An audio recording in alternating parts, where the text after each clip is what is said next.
ओम Sai Ram. Shirdi Sai channel की ओर से प्रस्तुत साई संदेश पत्र के क्रम में द्वारका माई से साई संदेश में कहा गया है कि मेघा का पुनः आगमन। वर्ष भर के पश्चात मेघा पुनः शिरडी आया और इस बार दादा केलकर के कहने से उसे मस्जिद में रहने का अवसर प्राप्त हो गया। साईं बाबा मौखिक उपदेश द्वारा मेघा की उन्नति करने के बदले उसका आंतरिक सुधार कर रहे थे। उसकी स्थिति में पर्याप्त परिवर्तन होकर यथेष्ट प्रगति हो चुकी थी।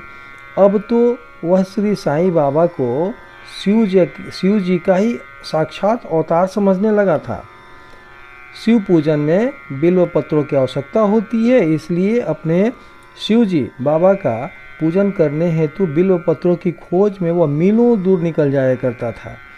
प्रतिदिन उसने ऐसा नियम बना लिया था कि गांव में जितने भी देवालय थे, प्रथम वहां जाकर वह उनका पूजन करता और इसके पश्चात ही वह मस्जिद में बाबा को प्रणाम करता तथा कुछ देर चरण सेवा करने के पश्चात ही चरणामृत पान करता था।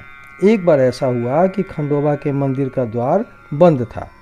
इस कारण वह बिना पूजन किए ही वहां से लौट आया और जब वह मस्जिद में आया तो बाबा ने उसकी सेवा स्वीकार नहीं की तथा उसे पुनः वहां जाकर पूजन कर आने को कहा और उसे बतलाया कि अब मंदिर के द्वार खुल चुके हैं।